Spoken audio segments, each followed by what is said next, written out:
Bonjour à toutes et tous, ravi de vous retrouver ici, c'est une première. Alors tout de suite, j'ai une invitation à vous faire. C'est une invitation pour un rendez-vous mensuel durant lequel je partagerai avec vous des thématiques sur la posture managériale et le leadership. Évidemment, les deux sont très liés. Et puis tout de suite après cette invitation, j'ai une proposition à vous faire aussi. J'aimerais que ce moment devienne un moment interactif. Et donc je vais vous inviter à partager vos propres expériences, à commenter ce que je vous propose, peut-être même à me challenger.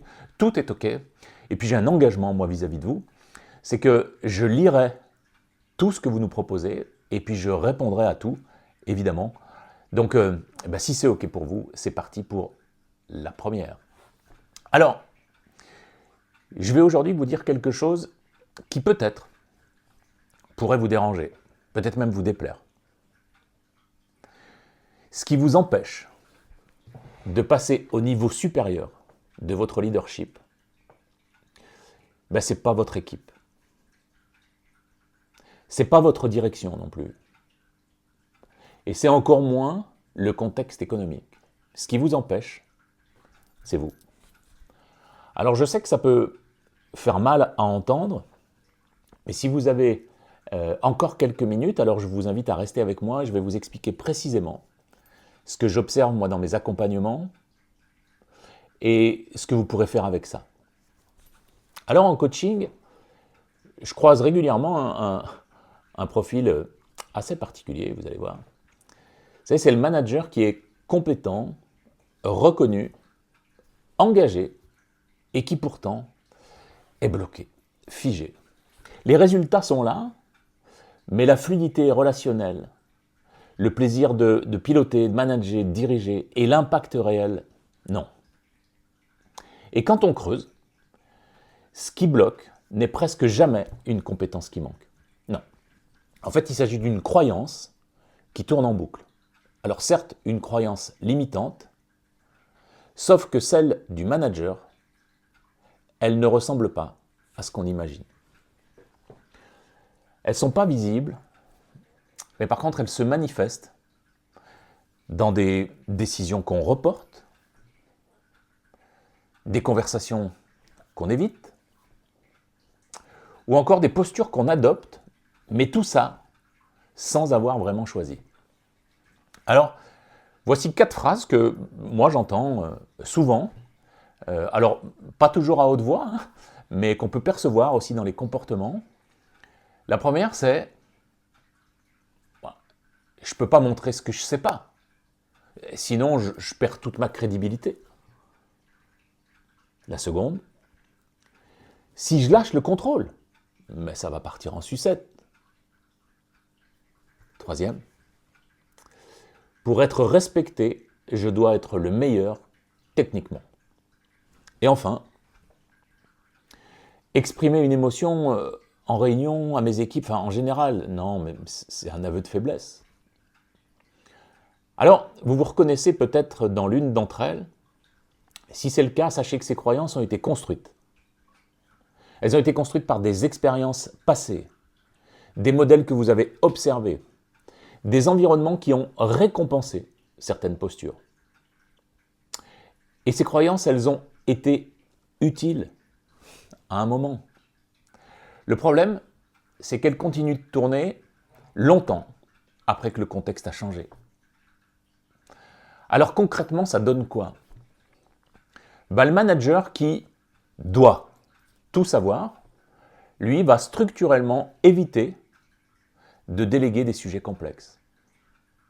Celui qui associe autorité à distance va peiner à créer de la vraie proximité avec son équipe, avec son manager, etc.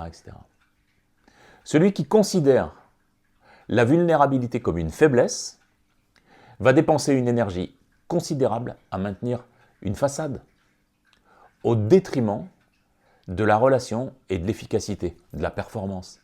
Alors, comment repérer ses propres angles morts ?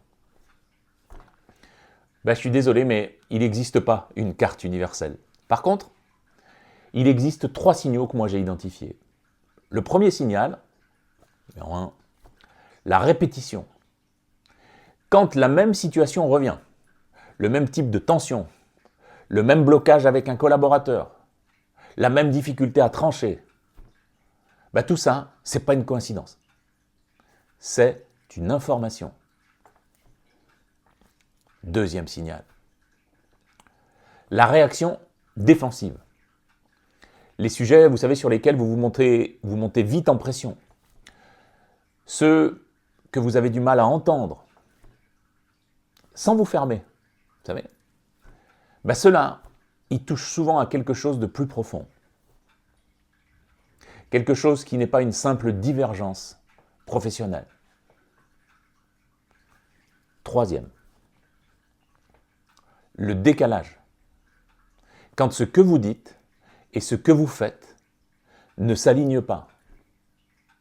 Oui, je fais confiance à mon équipe. Et ça, c'est suivi d'un contrôle permanent. Cette tension interne, elle mérite d'être explorée. Travailler sur ces croyances limitantes, ce n'est pas du tout du développement personnel déconnecté du terrain. Non. C'est probablement l'un des actes managériaux les plus concrets qu'il soit. Parce que ce que vous croyez de vous-même détermine ce que vous vous autorisez dans votre posture, dans vos décisions et dans les comportements que vous tolérez ou que vous encouragez autour de vous. Le changement de posture, il ne vient pas d'une nouvelle technique, non.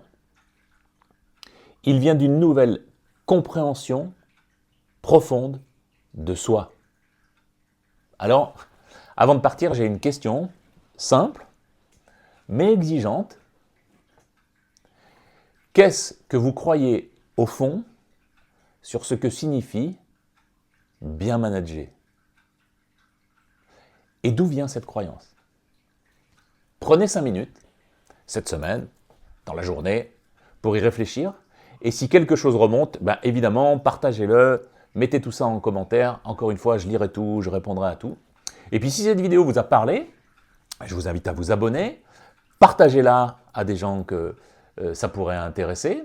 Et puis on se retrouve très très vite pour notre prochaine thématique. Je vous souhaite une très très belle journée.